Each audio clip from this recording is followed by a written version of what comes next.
that make them specialized. We also know that there are specific proteins that we find in lipid rafts that we don't find anywhere else.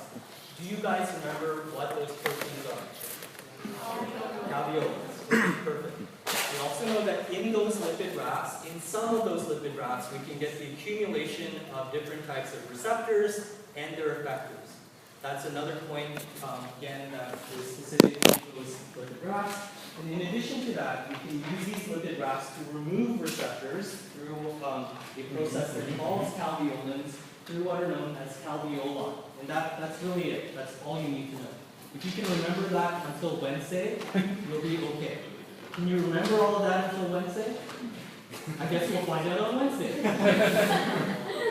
Any other questions? I'm happy to answer any questions. We still have a couple of minutes left. Anything else? Burning issues. Yeah, Max, did you have a question? So on the weekly review, with the slides, one of the questions asked about which neurons are in which locations of the brain. Yes. And you kind of said that you wouldn't need to know that, but... Not exactly. So a couple of things. You do not need to memorize that one slide that we said wasn't going to be included. And I have to apologize that the very first question on the multiple choice practice that you're given actually involves that question. You don't have to worry about it. You should know what the functions of the different neurons that are found within the medial prefrontal cortex, what the functions of the nucleus accumbens, what those different functions associated with these different types of neurons are. You will, and again, I don't believe in being disingenuous or lying to my students, you will get a question related to that on your term test. It will be a multiple choice test question. It's one of those questions that's a brute force memorization question. If you haven't covered that before in a neuroscience class, I believe that if you finish a neurobiology of the synapse class, you should always know what the medial prefrontal cortical neurons do. You should know what the nucleus accumbens neurons do. You should know what neurons in the hippocampus do. So you should spend some time going over the different functions of the neurons that are found in those different brain regions. Did you have any other questions? Anything else? Like, literally ask me anything, I will answer for you. Raquel. Is there a theory that maybe the synapse is the one big lipid raft? Is there, no. We know that the entire neuron and that the entire plasma membrane can't actually be a lipid raft. We have different chemicals that can actually take away lipid rafts. I didn't talk about it here. And we know that when you use those chemicals to solubilize and remove lipid rafts, and only lipid rafts, that the neurons are still capable of functioning. So I don't think so. Okay, it's a good question. Don't need to know that for the term test. Sorry, Harrison, if you can keep that for the time being, and I'll come back to that in a few moments. So you'll have to let me know if this is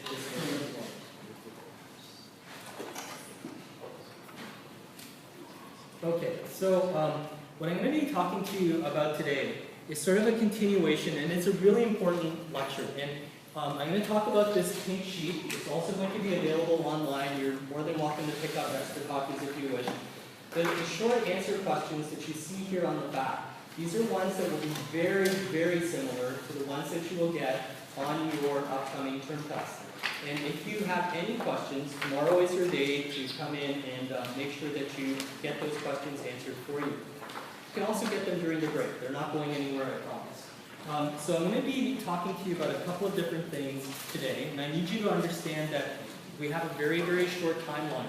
So I'm going to emphasize a few things as we go through today's lecture. I promise you that I have used the study guides that I made available to you to actually draw up the questions. So when you see that something is emphasized in the study guide, that's how I actually went back to the study guide and I created the questions directly from that. So I believe that if you are studying the biology of the synapse, that it's impossible for you to be a neurophysiologist without understanding how channels work. And that's really what we're going to begin the process of today. I also want to tell you about how we measure them. During today's lecture, wherever possible, I'm going to emphasize the slides that you need to know for Wednesday, because I know that many of you are on a very short time frame. I'm going to be using today's theories to set up what we call the Nernst equation, but I also wanted to give you a little bit of a heads up that even though we're going to be talking about theories that are several decades old now, I also want to tell you that we're going to also be doing things that are very relevant and modern in terms of what is known as optogenetics, and I'll get to optogenetics after the next term test. So when we go back over the last lecture, there's a couple of things that we really wanted to emphasize to you. What we're going to be doing today is looking at how these different ion channels, the only way in which charged ions cannot work their way through the plasma membrane by themselves. As charged particles, and I'm going to emphasize this on the next slide, charged particles cannot cross the lipid bilayer. They need some way to go through this lipid bilayer, and in most instances that means that there's some sort of accessory protein, often in the form of these channels, that we need to talk about. For some of these different types of proteins, including things like connexons, they are not very specific. They'll let everything through. So as long as they're open and they're of a certain size, these connexons will let almost anything through. But channels in general that we talk about in neurophysiology are very selective. They won't let, for example, a sodium ion pass through and a potassium ion and a calcium ion. They're very selective for these things.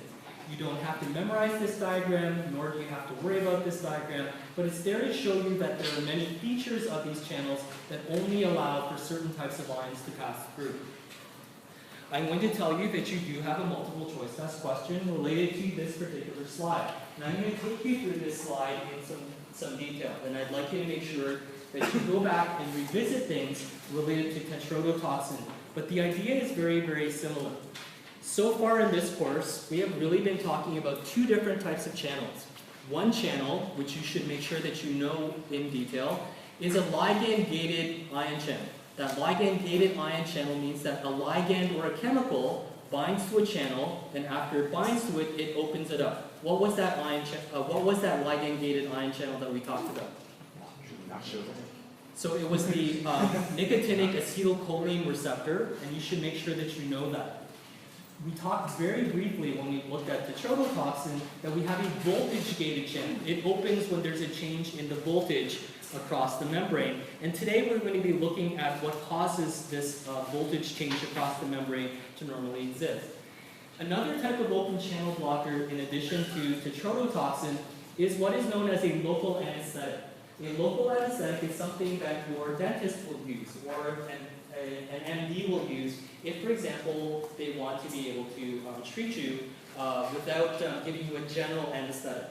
So what do you know about local anesthetics? So what do you use them for? Yeah. Very minor.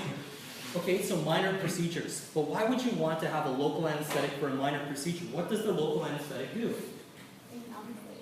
It numbs the area, so you lose sensation, including pain sensation. So information in the nervous system is conveyed through action potentials. Action potentials will involve these voltage-gated sodium channels for the most part, and we'll talk about that later. I'm not focusing on that right now. And when we talk about these different types of local anesthetics, all of them work the same way. And I'm going to ask you to not pay too much attention to what's here on the right, which is known as the hydrophobic pathway. This hydrophobic pathway is actually really contentious. We're not sure if this actually works. Some of you might be interested in dentistry, and I used to give this lecture to the third-year pharmacy students. And it's always one of those really contentious issues. When your dentist or doctor injects into an area that they want to stop the passage of pain information, this local anesthetic, in this case the prime local anesthetic is cocaine. Any of the derivatives of cocaine, anything with a cane ending, is a local anesthetic. Lidocaine is derived originally from cocaine. Procaine is derived from cocaine. Most local anesthetics that you can think of use the same sort of methodology. So anything with a CAINE ending is originally derived from cocaine.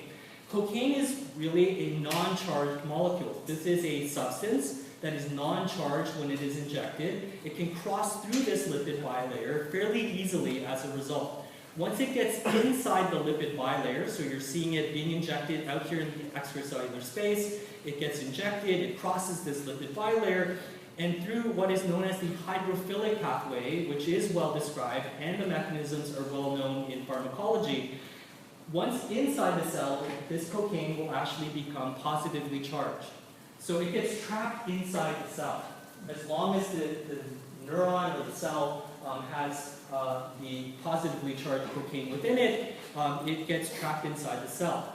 One of the things that cocaine and any local anesthetic will do is that it has a strong preference for voltage-gated sodium channels.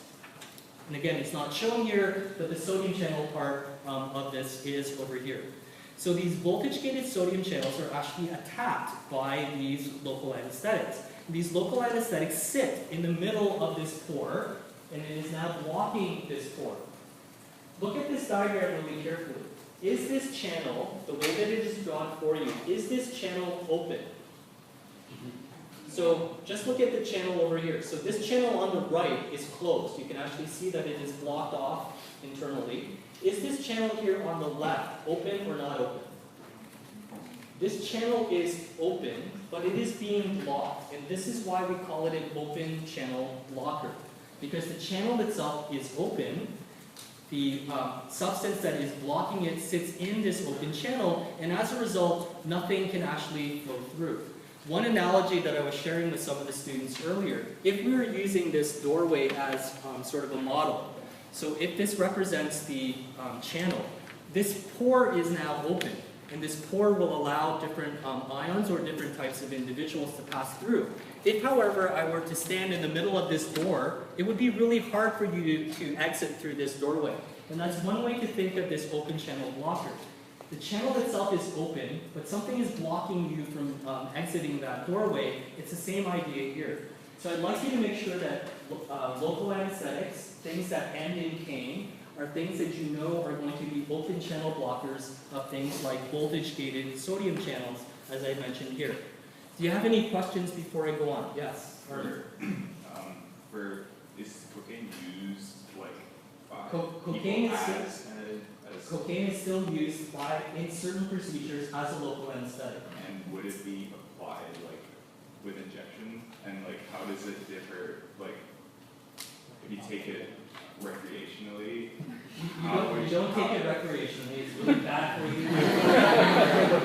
But like how like I'm guessing if you inject it locally, if you get the local anesthetic properties, but if you take it recreationally, how would the Isn't this?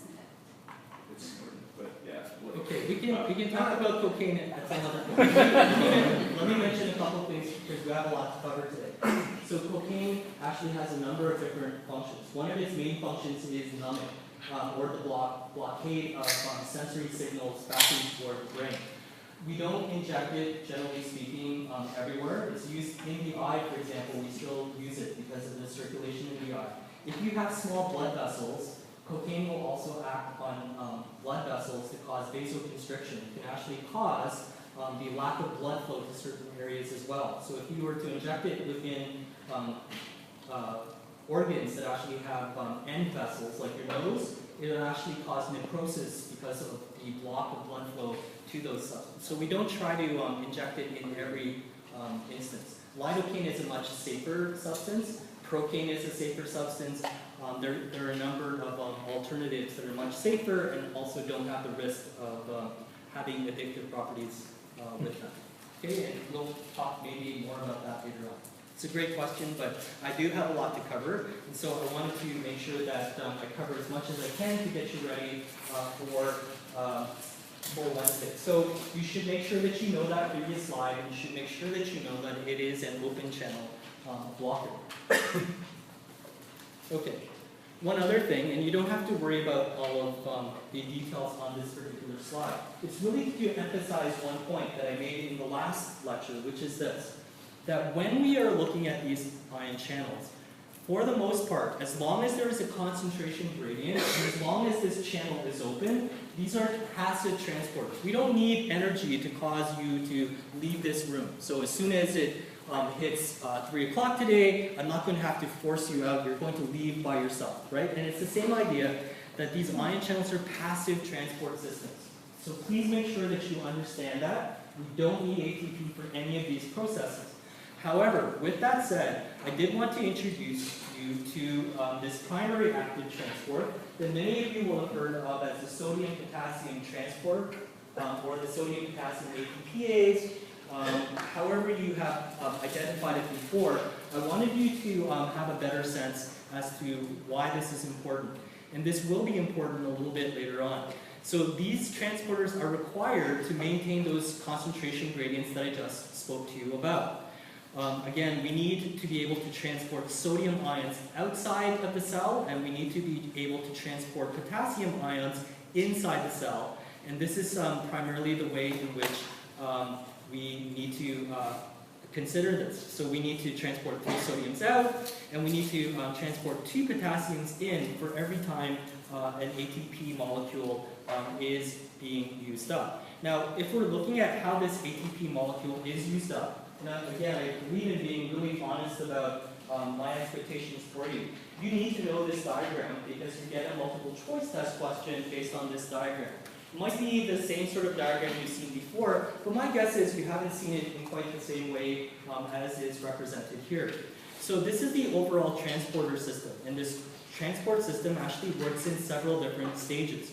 In this first stage, we have this particular transport protein. This is the only way in which we can get these charged particles across using active transport. So we're not looking at channels here. This is a transport mechanism.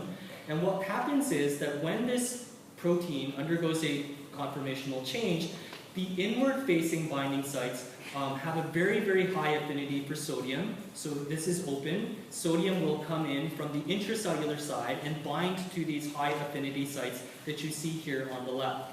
And 3 of these sodium molecules are able to be bound at the same time. So this activation causes a further conformational change in this protein, this sodium-potassium transport system, and this will then allow ATP to bind, and it will cause the phosphorylation of this entire sodium-potassium ATPase, or this sodium-potassium transport system that you are seeing here. So this is why we call it an ATPase. It binds to ATP, it breaks down ATP, and as a result, it becomes phosphorylated. Is everyone okay with that? Is there anything that you need me to go over in any more detail? No? So why is this critical step all that important? This itself, this ATPase function, will cause a further conformational change. So sodium binding causes ATP to bind. ATP binding causes it to phosphorylate the entire protein, and after protein phosphorylation has occurred, this entire complex undergoes yet another conformational change, which now causes it to flip, if you want to think of it that way. And now, the enzyme has the extracellular surface being exposed, as you see here. So, as it's facing the extracellular solution, these binding sites are no longer high affinity, they become low affinity. So they're no longer being held tightly by the protein, they want to be let go by the protein, as you are seeing here. At the same time, because this conformational change has occurred, these potassium binding sites are now also exposed. These potassium binding sites have a very high affinity for potassium ions, which is why they are being bound. And as these potassium ions are being bound, this causes another sort of change in the protein. The protein recognizes that potassium has bound, and as a result of this, it undergoes dephosphorylation, and this dephosphorylation step also causes yet another conformational change. These potassium are now facing the intracellular surface, they become low affinity, and as a result, the potassium ions will leave this particular transport system. So I need you to make sure that you understand the different steps, why phosphorylation is important, the fact that you are going to get one multiple choice test question, that's all, but one multiple choice test question, and being able to know when phosphorylation is occurring, when dephosphorylation is occurring, and how this process works. So many of you will have heard, for example, that sodium-potassium ATPase is really important in neurons. How many of you have heard that? Yes? So I want you to think a little bit about this, because I'm going to be talking to you about sodium moving in, potassium moving in and out, etc. Do you think we have a lot of these in the nervous system? In fact, everywhere where you have a channel, even though it's not mentioned to you in other lectures, or even though it's not in your textbook, everywhere where we have different channels, whether they're voltage gated, ligand gated, anytime you have a change in ion movement, you need this really, really close by. And this is really why we say that the nervous system uses up so much energy. It's because we move around a lot of ions, and we need these different sodium exchangers. So let me ask you this. Do you think you need to know this diagram? Yes. Yes? Yes. Yes? Do you all agree? In fact, I have a multiple choice test question waiting for you on Wednesday to see if you are able to follow along with this process. A lot of you will be thinking, after we go through this particular diagram, that why is this called active transport? So it doesn't make any sense that this is active transport. ATP is not required. Does not consume ATP, that second last bullet point that you see up here. When we're talking about active transport, we are looking at the movement against the normal concentration gradient. So if you're moving things into a high concentration that already exists, this is a form of active transport. So one of the things that we know, and we'll get back to this later, that we have a large concentration of potassium inside the cell, and you'll need to know that. You'll need to remember that if you don't know that already from your first or second year biology courses. And this is moving down its concentration gradient. It's going from high concentration to low concentration. So that's normal. That doesn't require any particular aspect of this. At the same time, though, this is a co-transport system. So the protein molecule that's involved here will also bind chloride. The chloride is moving against its normal concentration gradient. We already have a really high concentration of chloride outside the cell, and now we're moving even more chloride outside the cell, so it is moving against its concentration gradient. So chloride is moving out, and as a result, this is why we call it active transport. It is moving against its normal concentration gradient. And this again can be named a number of different ways. You should know all of the different ways in which we call this, either secondary active transport or co-transport. This is where we have two different ions, and one of those ions is moving down its concentration gradient, and one of the co-transported ions is moving against its concentration gradient. Do you have any questions on that before we go on? I know it's a lot to process, and hopefully by pointing out which slides you need to make sure you concentrate on, it will make it a lot easier for you. Any questions that you can think of right now? No? Okay. So again, you don't need to worry about memorizing names, but Erwin Mayer and Bert Zachman actually thought a lot about this particular problem, because they knew that neurons were actually electrically active. They knew ions had to be moving in and out of these different types of cells, these specialized cells which are known as neurons. They had no way, up until Mayer and Zachman came up with this next technique that I'll talk to you about in a moment, they had no way to know which ions were moving around. They kind of thought it could be any one of 4 different ions, but they had no way to prove that it was one ion versus the other. So what we're going to be looking at in the next few slides is how did they figure out which ions were responsible at rest and which ions were responsible for movement during the action potential. And for the first part, we're going to be looking at some of the techniques that they developed. One of the reasons why Erwin Mayer and Bert Zachman are so famous in neuroscience is because they came up with this concept, which is known as voltage clamp. And I'm going to get to voltage clamp in electrophysiology. It did not exist before they came up with this particular technique. And one of the things that voltage clamp allows you to do, and you don't have to worry about this slide, it's just to give you an overview. And again, just as a form of reference for you, we always talk about in comparison to something else. We talk about a resting membrane potential. But what is that normally being compared to? So one electrode is always sitting out in solution outside of the cell, and the recording electrode is usually part of the cell or is found in the cell. And what we're doing is measuring the differences in the ions outside the cell versus the ions that are found inside the cell. And this is what electrophysiology is really all about. So we're measuring against the extracellular ionic potential that is found out here. Any questions on that before we go on? Yes? Sorry, 2 slides back with the co-transporters. Yeah. Is that the same as a SIM transport? Sorry, the same as. A SIM porter? Again, if you want to think about it as a SIM porter, you can do so. We're just going to name it as this, and you won't see SIM porter, but if you want to think of it that way, then sure. But it's the same thing, basically? Same overall concept, yes. So again, if you're looking at the particular technique that was run by Nair and Sackman, one of the things that they created is known as this voltage clamp technique. And this voltage clamp technique, and in some ways you're really unlucky because you get this really fast first term test. In some ways you're really lucky because that's all you're going to get is this technique. So you're not going to be confused by a number of the other configurations. But this is a standard in electrophysiology. So before I left the lab, one of the things I did was actually, because I was going to miss it, I can't really carry it with me, was to take a picture of my electrophysiology room.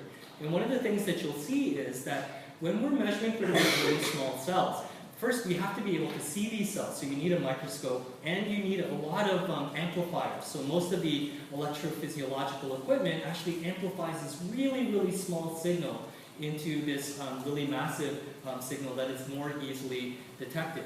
And one of the things that we're going to learn about with voltage clamp that I do want you to make sure that you are aware of is that we can actually hold the membrane potential using a negative feedback loop that, again, you don't need to understand all the details of, and we can hold it or clamp it at a particular membrane potential. So I could, for example, it might be normally the resting membrane potential might be about -60 millivolts.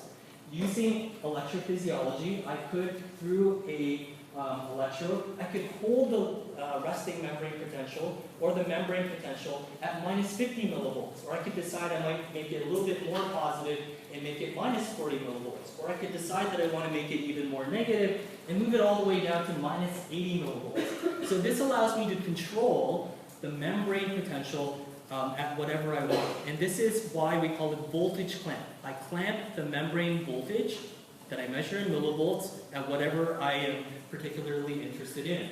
Now you might ask, why do you bother doing that? Why did Nair and Sackman bother doing this voltage clamp? So one of the main advantages in this, if I hold the voltage of the membrane at a specific level, I can actually see what ions are flowing through at that particular voltage. So I can measure, in other words, what is known as the ionic current. So if I hold it at -60, I might see some ions passing through, but not others. If I hold it at -80, I might see a whole different population of ions passing through versus others. And so this gives us an idea of what is known as an ion current. So again, I have a few slides on a number of these different types of what is known as a patch clamp. And I'm going to be really honest with you. You have a couple of questions based on multiple choice related to the electrophysiological patch clamp. And you don't need to know all of the details here. However, I am going to point out a few things on this slide that you need to know, as well as on the next few slides. So one of the major things that I want you to make sure that you know is that we have this small glass pipette. And this glass pipette is what we use the microscope. We go and put this glass pipette right beside a neuron. And when we touch the neuron, we can actually physically cause the membrane to be sucked up or pulled up into this glass pipette. Again, always curious because I'm going to flip one slide forward. I don't know if this gives you any indication, and I don't know if you've taken any third-year neuroscience labs, either in physiology, psychology, or in other programs. How big do you think the electrode that you're seeing here is in relation to the size of the neuron? Which do you think is bigger? The neuron. The neuron is bigger? Do you guys agree that the neuron is usually bigger than the electrode? Yes? So I can tell you that, in fact, it's completely opposite. The electrode is many, many times bigger than the neuron is itself. So when you're seeing these diagrams, it's actually very confusing, or it's very, very non-representative of the true situation. So one of the reasons why we do this and why we use a glass electrode is that using glass, as it makes a seal onto this phospholipid bilayer, one of the things that happens is it creates a really tight giga-ohm seal. It's a very high resistance seal. Ions can't actually pass through this particular seal. It can only go through the ion channels directly. It can't short circuit through alternative pathways. So this allows us, once we pull the electrode and put it onto a cell, we can do a number of things with that cell. Okay, so I'm going to get to that in a few moments. If, for example, I were to do everything that I've just told you, using a microscope, getting this big glass pipette up against a neuron, pull back on it to create this really high giga-ohm, high-resistance seal, if I were to do this in very low calcium, if the extracellular solution, the fluid that is surrounding this neuron, has very, very low levels of calcium, and I were to actually pull the pipette back really quickly, so you jerk the pipette back, it actually rips a little piece of the membrane off, and you can continue to pull this off into air, and as a result, you will be able to create what is known as an inside-out patch. Now again, the name is important, and I'll get to that in a moment. Before I get onto that, do you have any questions? So I'm going to cover this in a little bit more detail in the next few slides. Are there any concepts here that you need to have cleared up right now? No? Okay. So again, I need you to know a couple of things related to this particular slide. Again, some of these are really important, some are not so important, and I'm going to point these out to you right now. So this is a type of recording that we do. We put the electrode onto the surface, directly on the phospholipid bilayer of a neuron.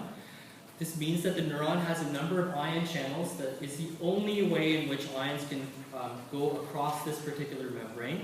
And one of the things that we can do is to pull away in low calcium containing medium, pull away from the surface of the neuron. And as a result of doing so, we can actually cause the membrane to break off in different orientations. One of these orientations is known as the inside out. So this is the pipette, and we can actually detect the cytoplasmic domain, and it becomes accessible in this inside out recording configuration. So this intracellular region, which is normally found inside the cell, now it becomes exposed in this particular configuration that we call an inside out recording. You should make sure that you know that the cytoplasmic domain is accessible in an inside-out recording. Another way that we can do this is to go into this configuration, pull back really quickly, and we rip a larger piece of the membrane off, but this membrane actually starts to heal itself up. It will actually fold back on itself if we retract or pull the pipette back, and as a result, it will actually form a really small piece of the membrane with channels associated with it. In this particular configuration, which is known as outside-out patches or outside-out recording, this will cause the extracellular domain of the receptor or the channel that we're looking at to be accessible to the outside environment. Do you have any questions about that? So you should know which domain, the intracellular cytoplasmic or the extracellular domain, is accessible in inside-out versus outside-out patches as part of your multiple choice test question. You need to be able to know that for later on in the course. Any question? Yes, Raquel, yeah? Since the pipette or the electrode is much bigger than the neurons, Yes. what is how do you know that it's valid, this technique, and that the cell, like the neuron itself is pieced out? Sorry, the neuron itself. Is pieced out, like the neuronal cell is broken down or whatever, like how do you know like the measurements are correct and accurate? Okay, because the textbook tells you, because But Google the text tells was you. also Yes, talks about okay. these maps and they're wrong. I'm joking with you. So, we know from many, many decades, so this is actually from the 1960s and 1970s, many scientists have validated this technique as a way in which we can get these single channels, which is what we're seeing here, or multiples of single channels that we're recording from. Now, I'm going to get back to this in one moment. You look like you're not very satisfied with that answer, so let me... Are there markers for the channels before they do this technique? So that's a great question too. Let me tell you that now. In fact, there was a technique that was published in Nature Protocols last Friday that actually uses fluorescent dyes to actually do the same thing, they got very, very similar results as standard electrophysiology. So in an intact neuron, using voltage-sensitive dyes, they were able to show almost the same type of results that you would get in traditional electrophysiology. So those are great questions. Those are really high-order thinking questions, and we'll get back to those a little bit later on. So one other thing that I want you to make sure that you know, you don't need to worry about cell attached. That's a different type of technique that we're not going to cover here. If you're interested, please come and see me. I'll be happy to talk to you about it. But one of the things that I was doing a lot of when I was doing electrophysiology is what's known as a whole cell recording technique.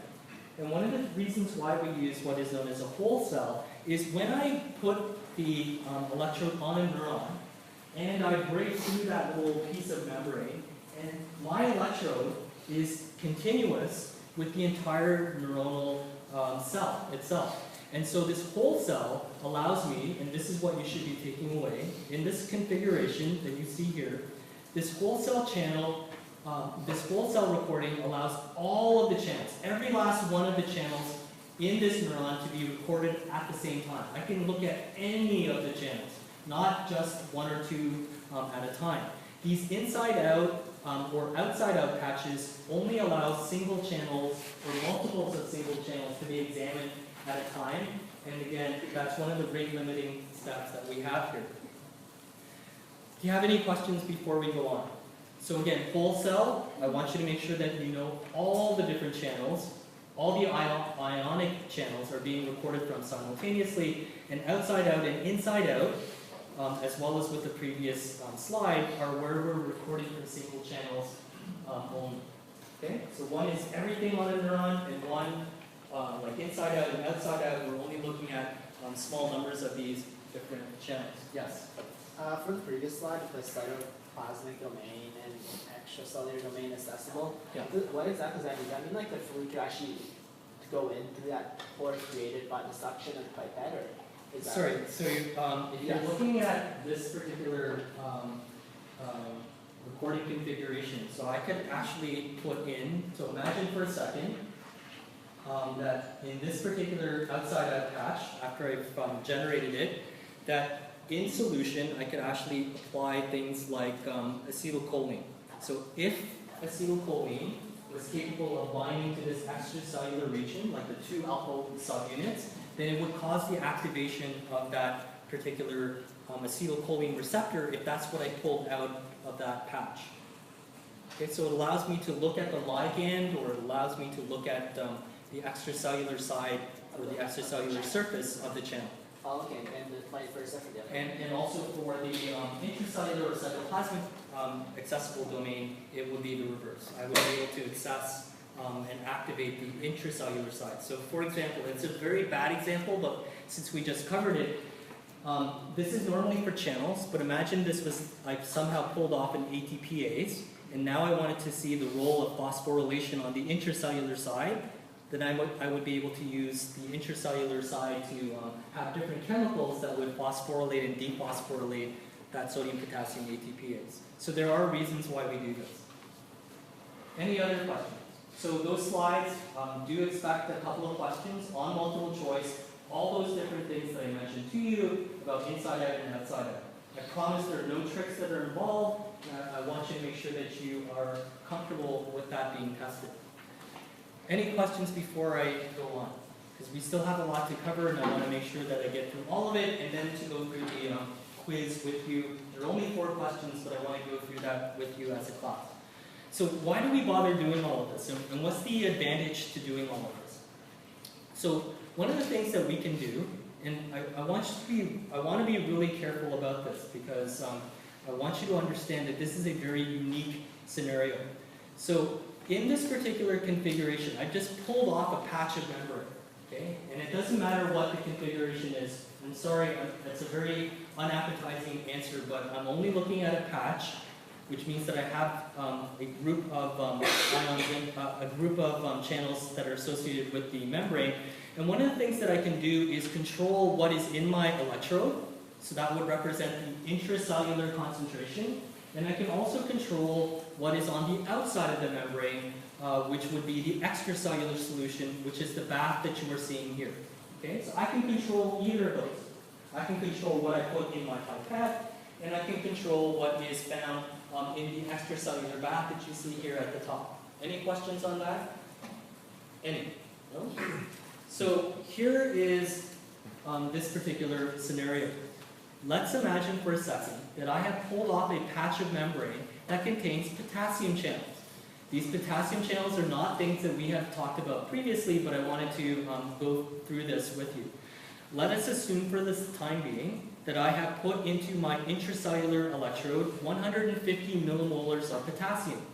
And in the outside solution that you see here, we also have 150 millimolar potassium as well. As the slide says, there is no concentration gradient. Do you all agree on that? Yes? Okay. So if I were to, for example, have this sort of at rest, one of the things that I would be able to see is that if I'm not doing anything to it, and potassium is only flowing through the potassium channels, because potassium can't flow through any other way, then what I would see is that there is no net current. I get 0 milliamps. So this is why it's a flat line here. If I were to start injecting in different amounts of current, so if I were to take the membrane potential and I were to look at the membrane potential at plus 20 millivolts, I would suddenly see that this membrane starts flickering, as you see here. So it's normally like this, there's no concentration difference. Now I'm using that voltage clamp technique that was developed by Mayer and Sackman, and now I'm holding that membrane potential not at 0 millivolts that you see at the top. So 0 millivolts, it's completely flat, there's no activity, there's no ions that I can detect that are actually flowing through. And now I decide that I'm going to hold it at plus 20 millivolts. One of the things that I start to see is that now I get this opening and I get the movement of these ions. And this is where I see the movement of these ions. So every one of these upward deflections is where I am seeing the movement of ions flowing out through these channels. So at plus 20 millivolts, potassium is now moving outward, okay? So using the same voltage clamp technique, I decide to go down to minus 20 millivolts. And at minus 20 millivolts, when I hold the membrane potential at minus 20 millivolts, so compared to the reference solution out here, the inside is slightly more negative. Now I am actually seeing that potassium ions, where there's no existing concentration gradient, now I'm just pulling ions through because the inside is more negative than the outside solution. Now I see that there is the movement of ions inward. So I get this deflection down, it goes back to baseline, another deflection down, which means that potassium ions are flowing through, goes back up, etc. So this is where the idea or this concept of voltage clamping becomes important. So I know that's a lot to process right now, but I'm going to use this particular graph, and hopefully I'll be able to go through and explain this to you again in a slightly different way. If I were to take all of the different values, so I can see that when I hold it at plus 20 millivolts, this goes up to about 2 picoamps. If I hold it at minus 20 millivolts, I get the movement of the ions in the opposite direction at minus 20 millivolts. That overall, this is the type of graph that I'd be able to draw. So at 0 millivolts, I get no current. And then if I start dropping it down to minus 20, I get movement of ions inward. If I drop it up to plus 20, I get the movement of ions outward. And this allows me to draw out this particular type of curve. Now I'm going to mention, because you're going to see this a lot today, if you look at the back, you're going to have to draw a IV curve, and this is known as an IV curve. This is part of being an electrophysiologist. This IV curve, which looks at the relationship between current, which is normally represented on the y-axis, versus voltage, which is represented on the x-axis, we get all of these different data plots by doing this type of voltage-dependent patch clamp. So when you're asked to draw an IV curve, please draw this on the right. Students often draw what is here on the left. That's completely wrong. What you should be drawing is this type of curve that you see here on the right. If you were to describe the shape of this curve, what type of curve is it? It is a linear curve. That's exactly right. For most leak channels, if it's just an open door, then the types of curves that we see are linear. So again, keep that in mind as we go through things. So for this particular ion channel, it has this linear relationship. Because we can see that it is linear, every time we change voltage, we change the current that is associated with it, we can actually use a biophysical property known as Ohm's law. Another way to write Ohm's law, and you won't be asked to write Ohm's law in this particular way, E equals IR. I'm sure that you all remember your first year physics or grade 12 physics. Another way that we like to write it in electrophysiology or in neuroscience is to look at current times what is known as the channel conductance and the voltage. So I equals gamma times V is the way that we write Ohm's law in terms of electrophysiology. So we can identify different types of curves, and this again becomes important. Just one thing, this is a linear curve, and I want you to remember that we did this very, very artificially. Do you remember what the extracellular and intracellular concentrations were? They were the same.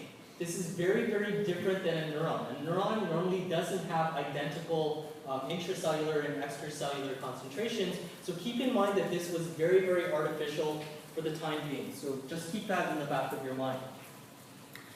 Let me introduce a couple of other things for you, and I can also tell you a couple of other things on this particular slide that you should be aware of. As one of your short answer questions, because I want to make sure that you have enough time, you need to be able to give a really brief definition of some of these different properties.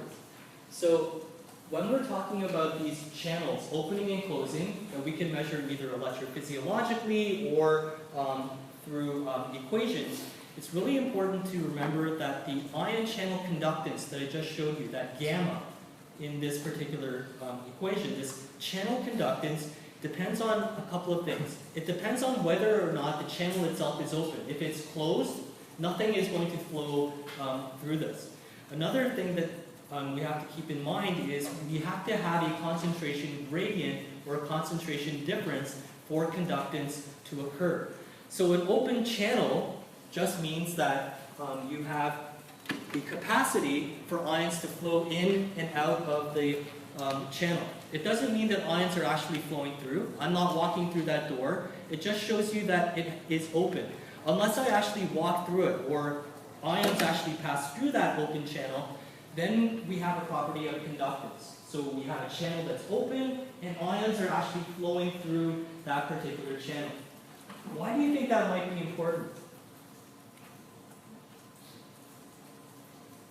Again, it's not something that you have to worry about in particular for the term test, but when I talked to you about an open channel blocker like TTX, and what was the substance that we talked about today?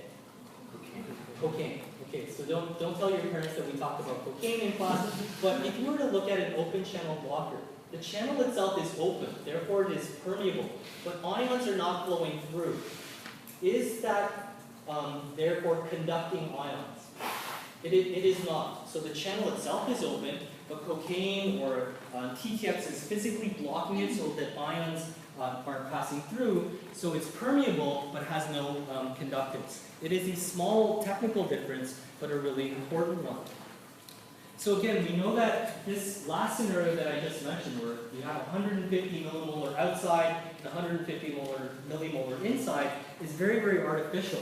We know that in most cases, if we're looking at what occurs in neurons, is that we have a concentration difference. So things inside the cell, the axoplasm, for example, would be inside, versus what is found in the surrounding tissue, the extracellular component. We know that we have a very different concentration gradient for potassium, sodium chloride, and calcium.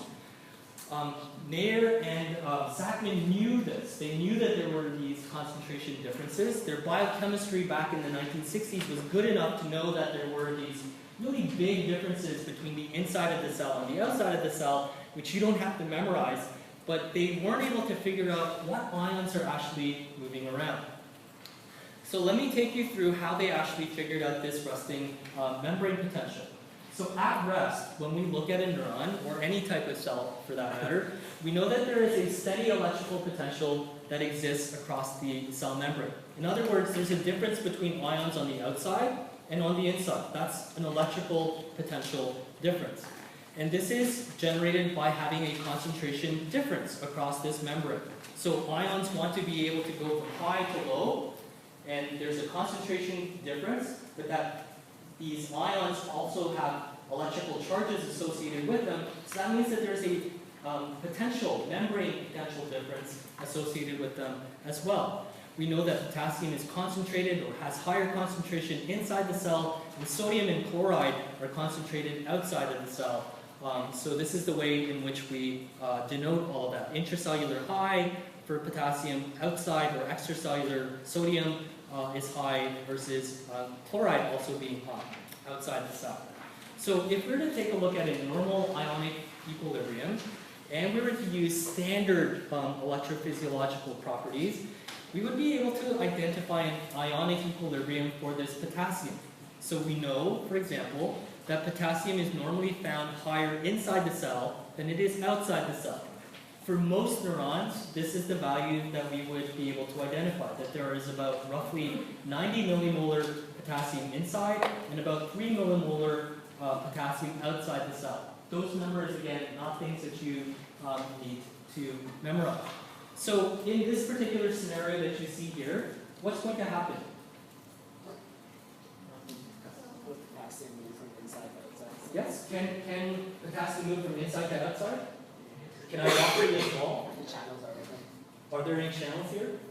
No. No channels. So it's just going to stay like this unless we suddenly introduce a channel like you see here in the middle.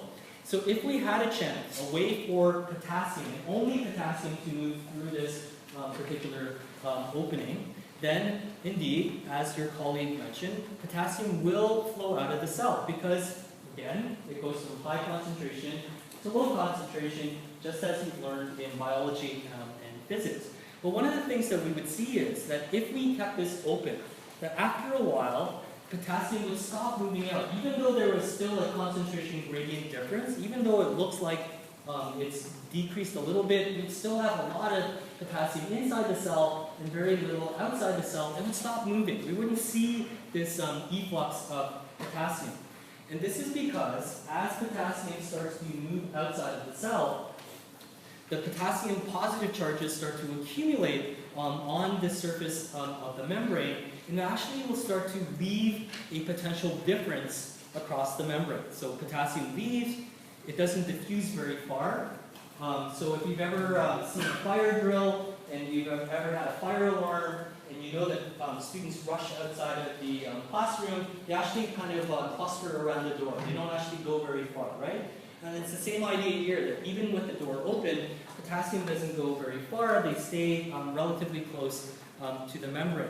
So we generate more charges on the outside, and as a result, because charges have moved out and have been clustered around the membrane, it means that there's a little bit more negative charge left on the inside.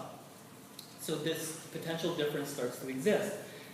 In addition to that, we also know that positive charges start to repel each other. So in terms of this equilibrium, why we don't get this continued movement of potassium even though a concentration gradient exists, this electrical gradient that we've now generated, positive charges, actually slows down the efflux of these positively charged potassium ions. If we were to go back and to examine this in terms of a mathematical equation that I'm going to get to in a moment, we would be able to see that at some point, this electrochemical potential balances the difference in the potassium concentration that exists. At some point, they're going to exactly balance each other. There will be no net movement of potassium, so we won't get any more moving out versus ones that are left behind, and it will reach this steady state equilibrium.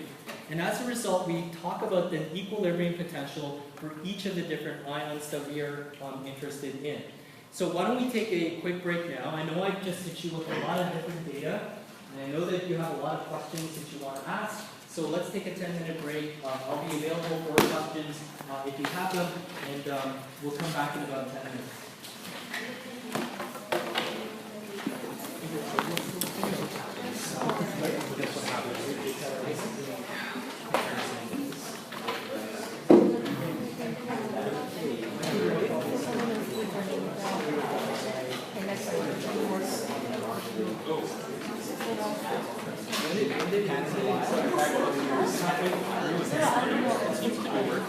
Oh, I thought like meant you had it.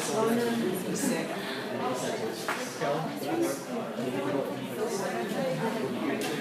Any days where it looks like it's cold and it's actually hot, like vice versa. So you know what our pair for your brains are? Yes.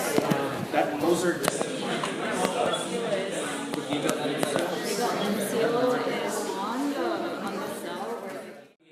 I've sort of outlined for you, find your study guides, and if there's any terms or things that you aren't aware of, it's more likely because I haven't actually covered it. So let me talk to you about this particular case. This is obviously not a linear curve, and this non-linear curve is known as a rectifying curve. That notion of a rectifying curve, where it is not straight, it is actually, there's more ions flowing outward at this point.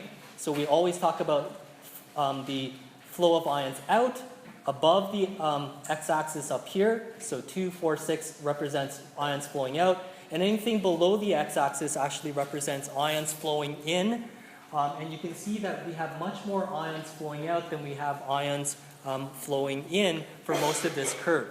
If we were to do the exact same thing that we did before, we took a patch of membrane, and this patch of membrane, we were then to clamp or voltage clamp the membrane at different voltages. So you'll see that it's indeed voltage clamp.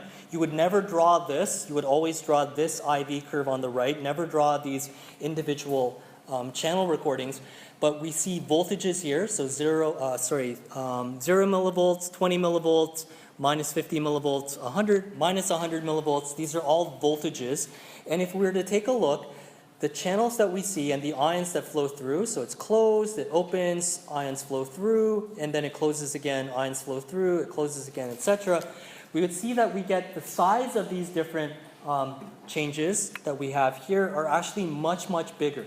So here, we can see at 0 millivolts, we get a lot of ions flowing through, and at minus 20 millivolts, they're moving in the opposite direction, but you can also see that the overall magnitude or the size of the deflection compared to what you see up at the top is actually much, much smaller.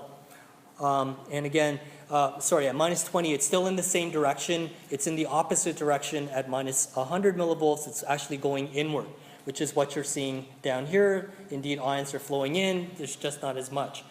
And because when we start graphing out the overall changes that we see on this IV curve, we would say that this indeed is what is a rectifying curve. Their opening and their permeability is voltage dependent. Linear curves are just leak channels. These types of non-linear curves, like I just shown you here, these are what are known as rectifying curves. These are voltage dependent channels that we are measuring. So again, make sure that you are aware of this. You will see this on your term test on Wednesday, and I'm going to go through that in some more detail in the next few slides.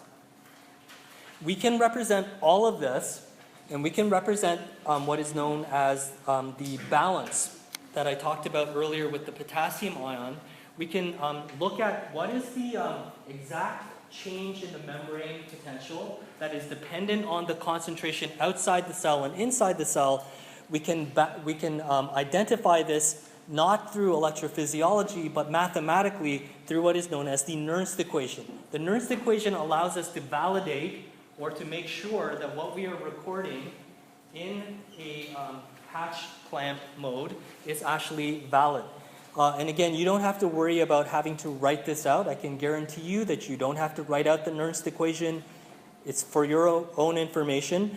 When we were looking at it for each particular ion, we get this Nernst equation which balances the electrical potential that will balance out the concentration gradient that exists. So we need to know a few of these values. We need to know the extracellular concentration of the ion, and we need to know the intracellular concentration, and we need to know the charge of the ion.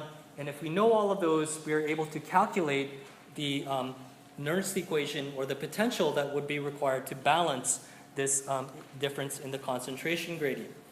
So again, just for your own information, when we're looking at what is known as the back electrode that I showed you in a slightly different way, one of the things that we would see is if we had both electrodes sitting outside the cell, and we were measuring the difference in the ionic concentrations. So if I had both electrodes, so this electrode, the back electrode, and this electrode that's inside the cell, before I got it inside the cell, if I had them both outside, we would see that they're in the identical sort of ionic concentrations. There's no difference, in other words, between what electrode 1 is measuring and what electrode 2 is measuring.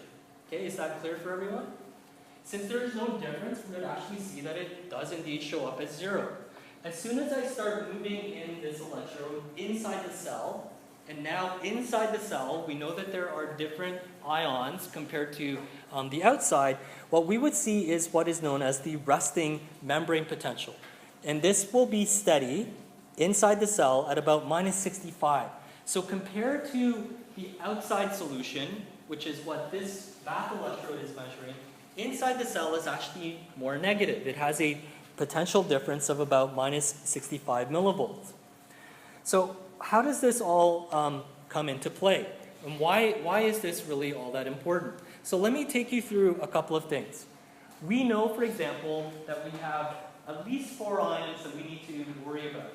Neurons in general have sodium, they have potassium, they have chloride, and they have calcium. If we start going through and start to identify each of these equilibrium potential values around each of these different ions, plugging in their numbers because we already know and can measure the extracellular and intracellular concentrations, we would be able to find out really quickly that the equilibrium potential through this calculation that you don't have to memorize this equation for would tell us that under normal conditions at these different concentrations of 3 millimolar potassium on the outside and 90 millimolar potassium on the inside, that ultimately we should get an equilibrium potential just due to potassium across the membrane of about -88 or -87.6 millivolts. But when we actually do the measurement, it turns out that it's not -87.6. That when we do the actual calculation and we do the actual measurement, the voltage across the neuron cell membrane, inside relative to the outside, is not the same as what we get through this calculation. And it's indeed at about -65. How do you explain this difference? Sorry? So one possibility is that potassium isn't the only ion that contributes to the resting membrane potential. That's the most logical one. Another one could be what Raquel had mentioned. Maybe all of this is just fictitious. That in fact, when we say that patch clamp recording is really good and a valid technique, that maybe we're wrong. So I'm going to try to take you through some of the rationale in the next few slides related to this. Before I get there, I want to actually make sure that you understand this particular concept, because you are going to be asked this on Wednesday, that ultimately we have to know the concentration gradient. We can measure this. We need to know this. It has to be supplied to you, or you need to know it in one way or the other. You need to know that there is a concentration gradient for an ion, and we need to be able to then calculate the equilibrium potential for that ion, whatever it is. And if we're doing it mathematically, we call this value the equilibrium potential for the ion. If we are measuring this experimentally, if I'm doing it with a patch of membrane, as I showed you earlier, then we call it what is known as the reversal potential for that particular ion. One is theoretical, that's the E ion, and the other one is something that I measure directly, which is the reversal potential. In an ideal world, these things are actually the same. The reversal potential, where I get no movement of that ion, is exactly the same as the equilibrium potential for that particular ion. Okay, so this means that at either of these values, at the equilibrium potential or at the reversal potential, there is no net flow of ions. This is what is represented mathematically as the balance between the concentration gradient and the electrical gradient, or if I'm doing this electrophysiologically through a membrane patch, that I would be able to measure when I get zero current. Okay, zero current, no movement of ions. Is that concept okay for you? It's a really important concept that I need you to make sure that you know for Wednesday. Okay, so this idea, when I have 0 amps, 0 current, this is where there's no net flow of ions. This is the reversal potential for that ion or the equilibrium potential for that ion. So a couple of other individuals, including John Eccles, Professor Hodgkin and Huxley. Many of you will know about the Hodgkin and Huxley equations. We know that much of this work that we're going to be talking about actually revolves around their Nobel Prize winning work back in 1963. And they actually understood through electrophysiology what ions were actually responsible for creating the resting membrane potential as well as the action potential that we won't be talking about right now, but we will a little bit later on. So again, I just wanted to make this really clear for you. So I had a colleague who kept mentioning that these squid giant axons, or how they measured all of these different types of responses. It's not a giant squid. It just means that the axon itself is really, really big. I don't know if you know giant squids, but they're very, very rare. You wouldn't be able to find them. You wouldn't be able to capture enough of them to be able to do any experiments because they are incredibly rare. But every squid that you look at actually has a very, very large axon that you can see with the naked eye, and this is why we call them squid giant axons. In fact, they are so big that you can actually take a little device and roll out the contents of the axon. You can literally squeeze out the contents, just like you would be squeezing out the contents of toothpaste by running out a little runner on them. You can collect that, and you can actually then determine what the concentrations of each of these different ions are, which is exactly what Hodgkin and Huxley were able to do. If they were then taking this empty squid giant axon, and then they were to fill it with an artificial solution that they created based on their analysis of the normal content, they would be able to show that it behaved exactly the same as the normal intact squid axon. They would be able to show that the perfused or artificial axon, whatever they put into it, was identical. So they were able to determine with great accuracy, even back in the 1960s with biochemistry, the exact biochemical composition of the squid giant axons. And they could control the internal and external ionic compositions.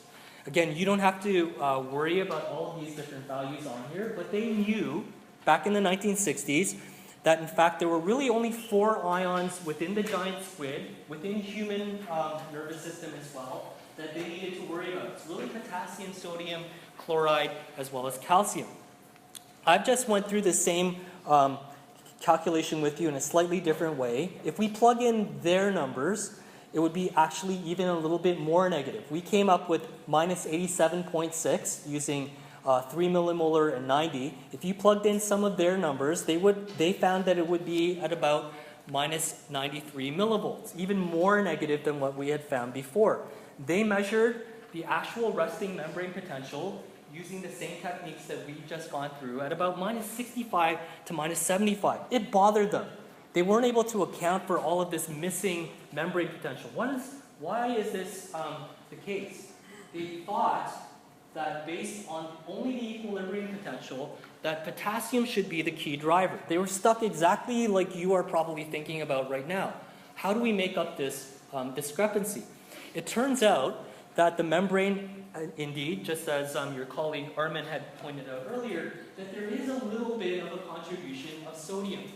At rest, the membrane is also slightly permeable to sodium through leak channels. These are not voltage-gated channels, they're not ligand-gated channels, these are just leak channels. But it turns out that the cells don't have a lot of these sodium leak channels. In fact, they have only about 10%. For every 9 potassium channels you have that leak potassium, you have about 1 that will be leaky for things like sodium. So this accounts for that slight discrepancy that they had earlier. So Hodgkin and Huxley were taking stock. They knew that the resting membrane potential, compared to the outside, should be roughly minus 65 to minus 75. There were a lot of different ion channels that are found in neurons. Some of these channels are always open, even at rest. These are leak channels, like having open holes. Ions just freely flow through them. They don't open and close in the traditional sense. They also knew that some channels are gated, either through membrane potential changes or through neurotransmitter binding changes. And so they needed to understand what is causing this particular difference that they were able to identify. So what accounted for this missing gap?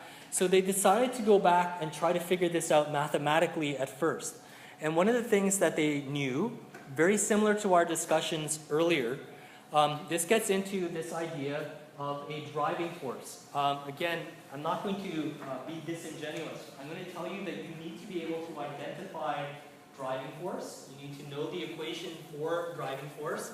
And the driving force that we are looking at is really related to the difference in the membrane potential and the equilibrium potential for that particular ion.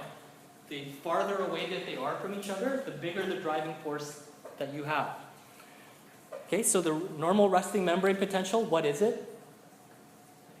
Generally speaking, about minus 65. And what is the normal equilibrium potential for things like potassium? So minus 90, minus 87, whatever it is. So it has a certain driving force that is associated with it. So again, this is the driving force that you see here. This is the conductance value. And as a result, the bigger the driving force is, if it is actually moving through an open channel, whether it's a channel for sodium or a channel, an open channel that is conducting for potassium or for chloride, they were able to determine that they could calculate the overall current that was associated with each of the different types of channels. So one other really important thing, that Nernst equation that I showed you earlier, it only works for one ion. It can't actually take into more than one ion at a time. So this is why they couldn't figure things out. So going back to what Armin had mentioned, we can calculate this for one ion species, and it's wrong. It's completely different.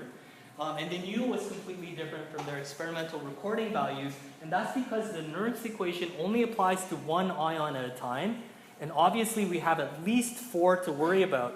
So this is where they went back to the drawing board to try to figure out what was going on in the resting membrane potential.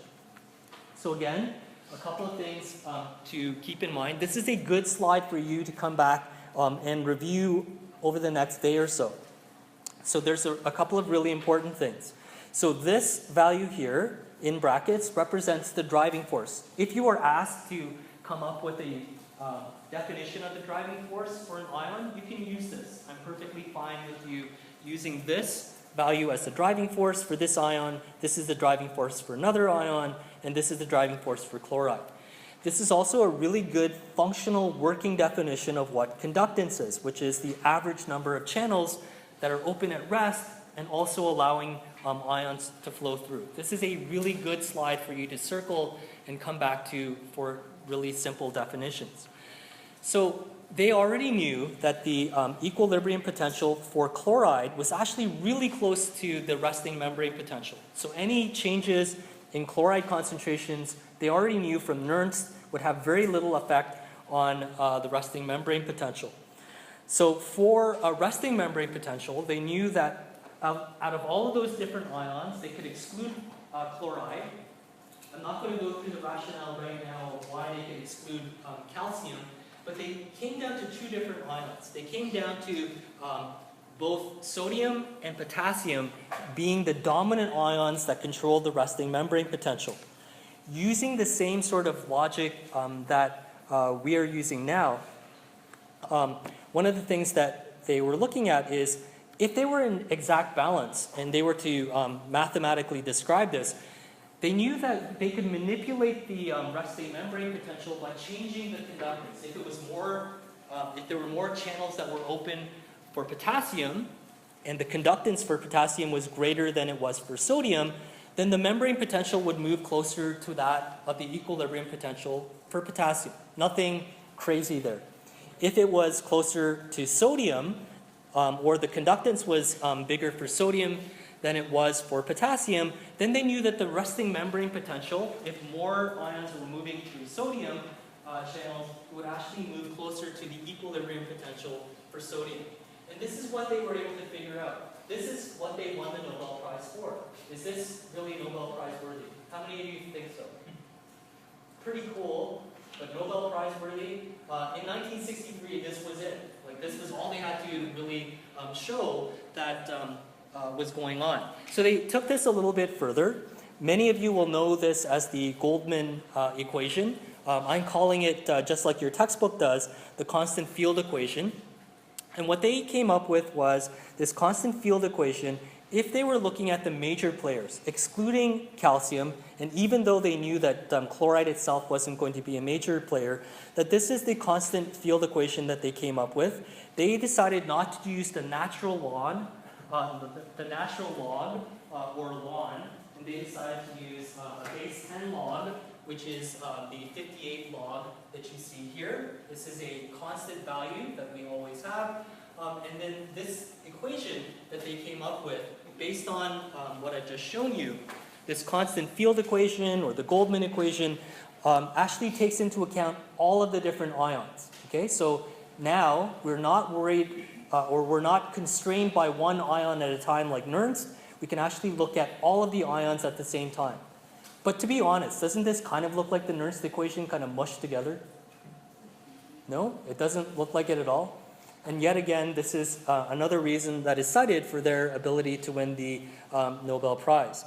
So this equation helps to remind us that the membrane potential, or VM, the resting membrane potential, depends on the relative conductances, in this case the permeabilities, of each of those different channels and the equilibrium potentials for each of those different ions. So at rest, we're a lot closer to the we're a lot closer to the equilibrium potential for potassium, and then when we look at action potentials, we move much closer to the equilibrium potential for things like sodium. So at rest, as I mentioned to you before, sodium and chloride tend to flow in, potassium tends to flow out. We need these active transport mechanisms that we talked about to maintain this overall concentration gradient. And so at the end of this, it really shows that the membrane potential depends on the equilibrium potential, or the concentration gradients, and the channels that are associated with sodium as well as potassium. And then the last thing that's really important is the number of pumps that help to maintain this particular gradient. You don't get this in many of your textbooks, nor do you get it in your courses, but wherever you have a channel, you often have to have these different pumps, and in many cases, more than one pump to be able to make up the difference in the concentration gradients afterwards.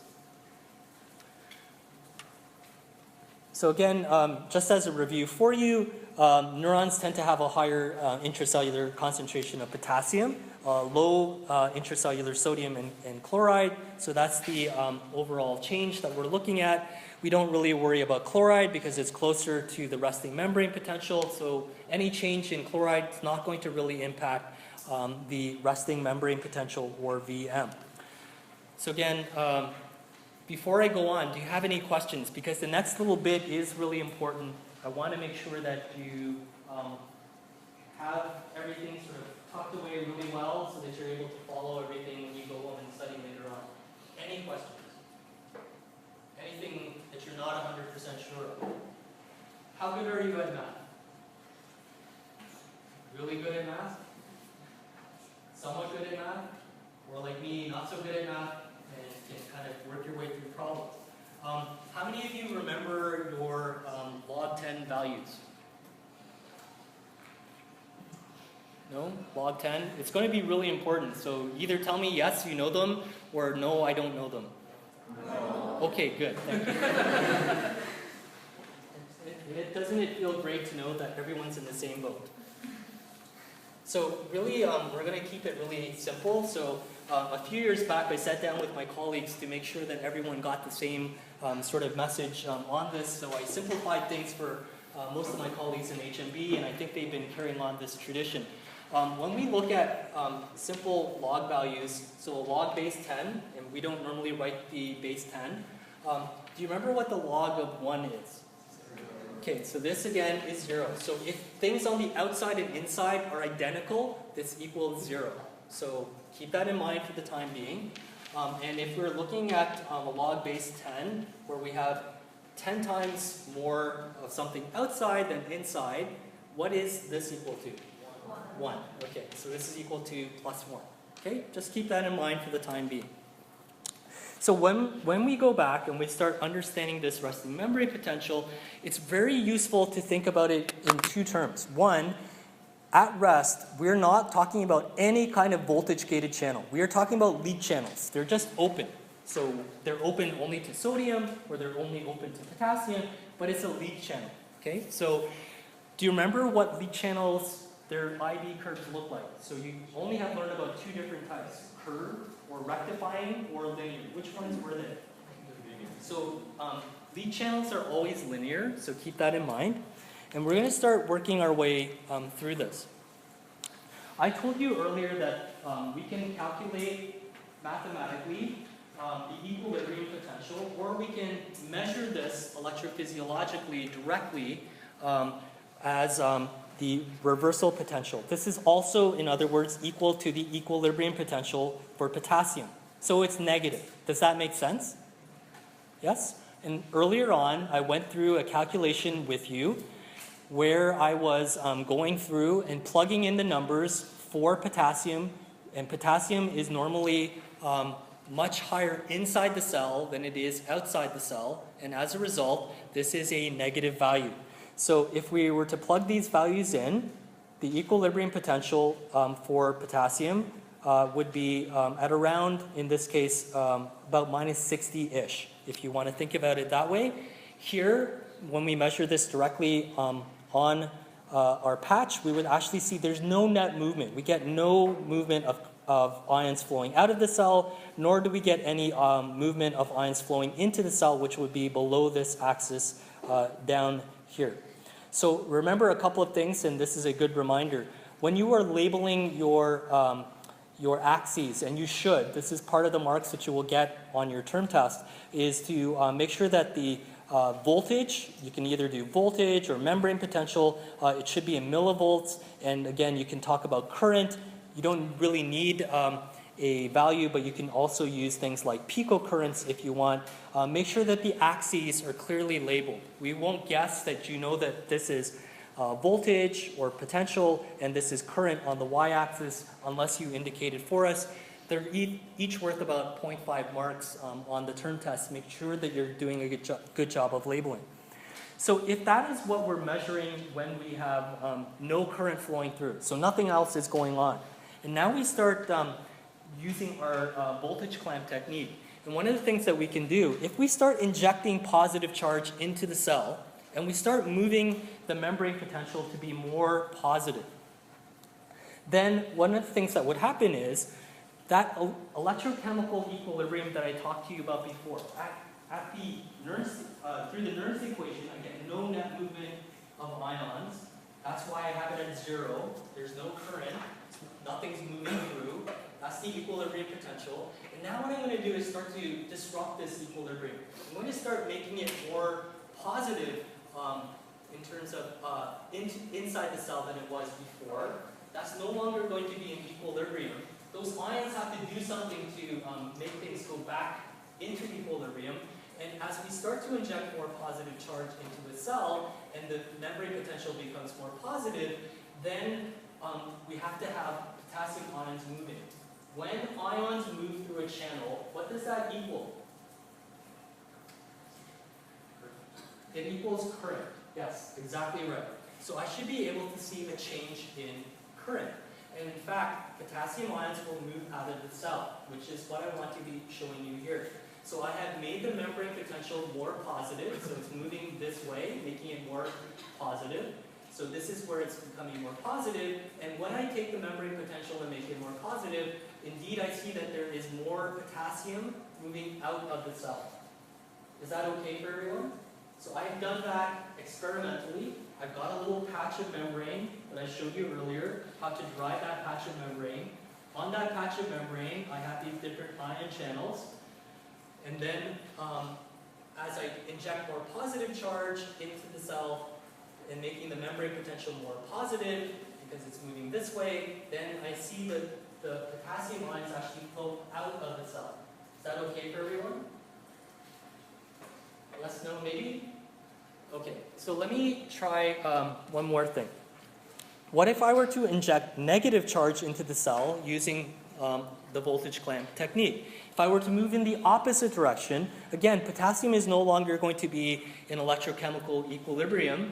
Those electrical charge separations and chemical concentrations are not going to be in balance anymore, and we would have to have the movement of potassium again. And now, in this case, potassium being a positively charged ion, it will actually move into the cell, which is what is being shown here. So this is that third point that you get here. We have made the membrane potential more negative, so this is why we're moving toward the left. And as a result of making it more negative, we actually start to observe or experimentally derive that we get current moving into the cell. And this again is all potassium ions moving inward, which is why we see this particular third point that we get here.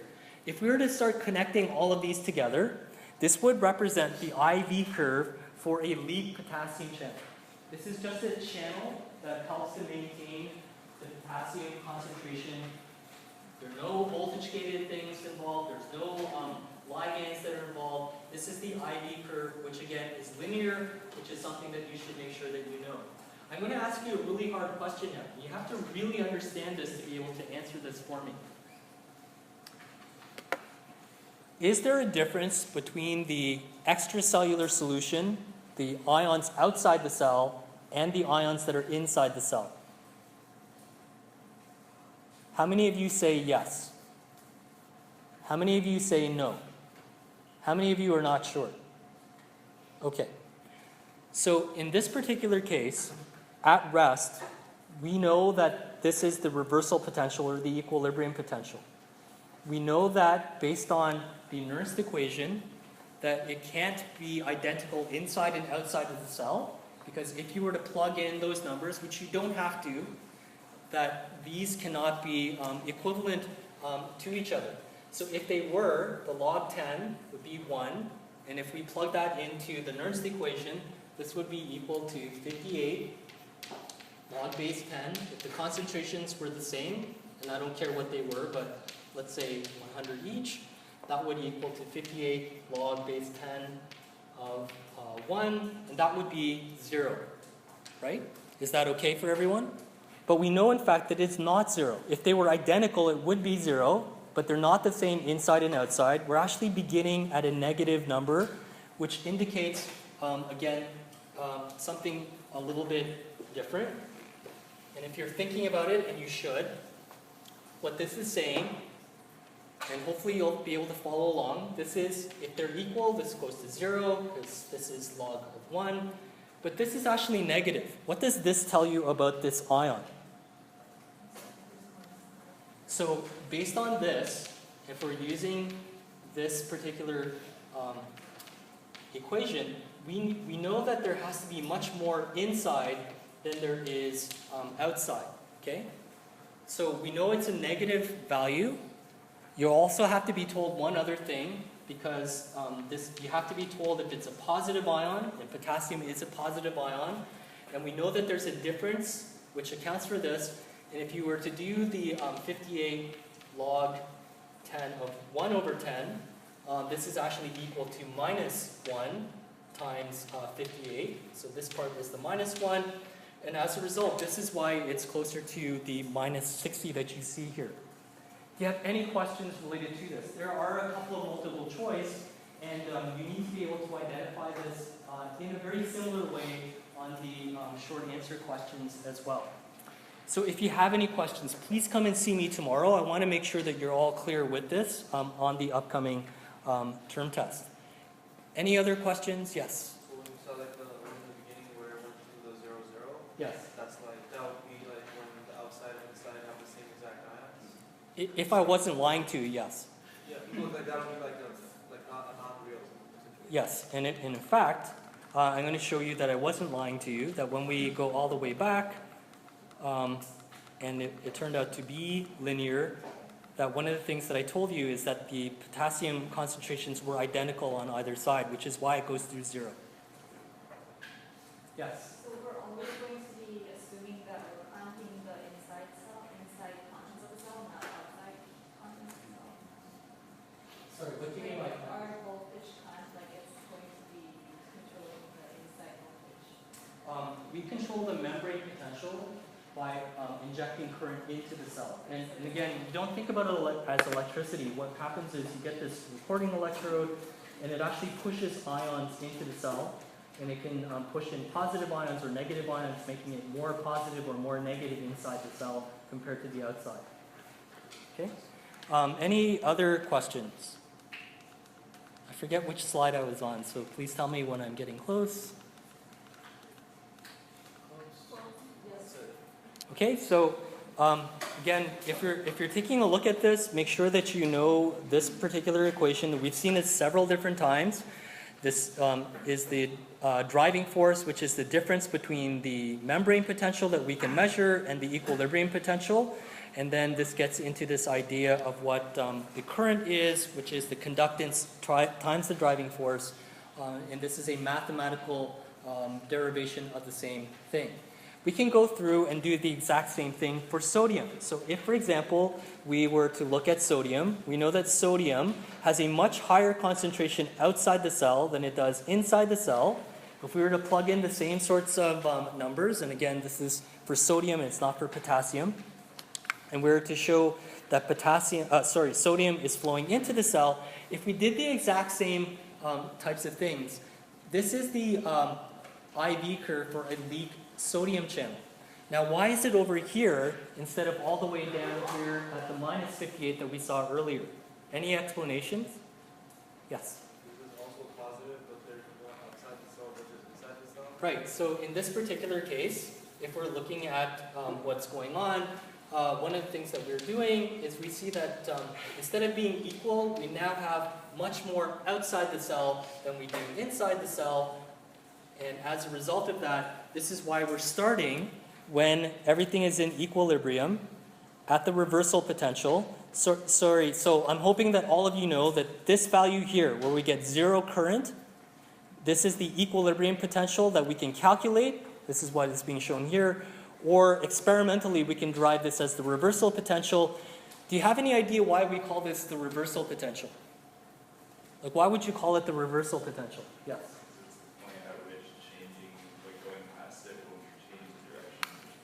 Right, so here we have current flowing into the cell. At this point we get we get no net movement, and at this point it reverses, and if we start having more positive membrane potentials, current actually starts flowing out of the cell, which is why we call it the reversal potential.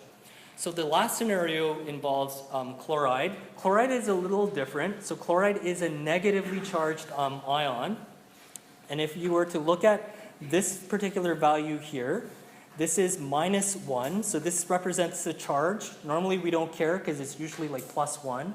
In this case, we actually do care because this is -1. So if you were to do the exact same types of things, and you were to go through the linear curve, you would actually see it looking very, very similar for the potassium channel. Couple of other things to keep in mind, and I'm not going to try to confuse you. You don't have to worry about anions at all on this upcoming term test. Just have to concentrate on cations, so sodium and potassium. And I'm not trying to confuse you. I want you to have a really good first term test. You would actually reverse the way the chloride is represented. Chloride here is actually flowing out of the cell above the x-axis and it's flowing into the cell above the x-axis. But please don't worry about that. It's just for your own information. I just wanted to re-emphasize this fact that this is a leak channel, therefore linear. Also making use of this 58 log base 10. Should be comfortable with that. Go through some of the practice questions and make sure that you are able to draw these things out. Especially the way that I've worded them in this way, you'll find that the term test answers or questions are very similar to what you get on the practice questions at the back of this pink sheet. Do you have any other questions before we go on? No? Okay. So at rest, the membrane potential is mainly due to potassium. And in fact, in 1902, even before Hodgkin and Huxley, which is why a lot of individuals actually didn't like the fact that Hodgkin, Huxley, and others won the Nobel Prize, many other individuals had already suggested the resting membrane potential is due to potassium. We're going to come back to this figure to begin the second section on this particular topic, but this actually shows you that potassium at rest can cause membrane potential changes, but by changing the extracellular concentration of sodium, you actually can't get a real change in the resting membrane potential. And Bernstein, way back in 1902, already knew this. Okay, so we just covered a whole bunch of stuff today, and I know it's a lot of material, and I want to be available for all of you over the next day or so to make sure that you're all going to be doing well on the term test. So please make sure that you come and see me if you have any questions. These are just some different examples. These are really important. Driving force, know the definition of conductance, know this version of Ohm's law. If all of that makes some sense to you right now, you'll be fine for Wednesday, because those are the basic elements of all electrophysiology that we can then start to build on. Do you have any other questions before we go on? No? Nothing. Nothing at all. Just like overwhelmed with so much information. Yes, with that? Would you consider the channels to be variable as resistors? They can be, because resistance is the inverse of conductance. So if you want to think of that way, yes. So I think I owe you something. So this will be one of the questions that you will have on your upcoming term tests. So are you guys ready? No? Yes? Ready? Okay. So this will be the question that you directly get. You'll have a couple of answer choices, A through D, available for you. Let me just move this out of the way. So again, this involves leak channels, so think a little bit about this. If you can answer this one, you can answer any of the questions. I want you to be really confident about this. This is a positively charged cation. It's a cation, so remember that. It's positively charged. This is working its way through a leak channel. If you are isolating a patch of membrane that has this channel and find that the intracellular concentration is higher, it's 10 times higher inside the cell than it is in the extracellular solution, what do you think this question might ask? So it's all related to what we've gone through. And if you can answer this, you can answer anything on this upcoming term test. So you guys are okay with this? No, not okay with this? Will you be okay with this by Wednesday? Because I want some really outstanding marks on the term test. No pressure, but I want lots of hundreds, I want lots of 90s, I want lots of 80s. I don't want to see many 70s or 60s. Can you do it? You have like at least 48 hours to be able to do it, so I'm hoping that you can. Max, I'm going to actually ask you to switch the screen if you can. So I'm also going to do a couple of the, or all of the, so if you're on Blackboard, one of the things that is available for you on the docket is over here, online quizzes. If you were then to click on online quizzes, it will take you over here. You are free to try to do this on your own. You can do this with me now. Each of the questions that you'll see, I'm going to go through the answers with you. And I want you to understand that you can do this as many times as you want until Friday morning. So even if you don't do it now and you wait until after the test, you'll be able to do this as well. So you can begin the test, and it will take you through some very, very similar questions. I am also going to give you a copy of this in case you don't do this right away. It'll be useful for you on your upcoming term test. So let's go through question 1. There are only 4, so I'm hoping to just go a little bit over time, but I'd like to do this with you. So if you're looking at rapid changes in the brain that mimic the stress response, which one of the following could Captain Crunch use to produce an acute model of stress in a rat? So would an injection of a single high dose of RU46 into the medial prefrontal cortex do this? Could I block the formation of snare complexes to do this? Could I inject corticosterone into the medial prefrontal cortex, or MPFC, or apply tetrodotoxin to neurons within the dentate gyrus? What do you think? C. So we'll give C a shot. I'd kind of agree that C would be a pretty good answer. So if we go to question 2. Oops. So Honeycomb believes that she has found a new marker for neuronal lipid rafts. Which one of the following could she use to confirm that her new marker for lipid rafts is also unique to and specifically identifies neuronal lipid rafts? Choose the one best answer based on class lectures. So would it be snare proteins, glucocorticoid receptors, caveolin, or G proteins? You sound less than impressed. Okay, and if we go to question 3, Serena loves ion channels. Who doesn't? She loves the concept of conductance in neuroscience. So this gets into make sure that you know conductance for your upcoming term test. And she decides to get a tattoo that describes it best. Which one of the following did Serena get tattooed to remember what conductance is best described as? What do you think? So not as confident about this one. B? Do you all agree with B? Yes? Do you remember what this was? V ion minus, or Vm minus E ion? So driving force, so a little different than conductance. Conductance is not only open channel probability, and it's not the electrochemical driving force that would be more representative of the Nernst equation and the equilibrium potential. So let's do the last question. You only have 4. I wanted to keep it relatively short and not stressful. And by the way, you'll find these really, really, really, really helpful for your upcoming term test. So I would advise you to maybe make sure that you understand all of these questions and the solutions to them as well. So this gets into some of the verbiage that we talked about today. Do you remember what a rectifying channel represents?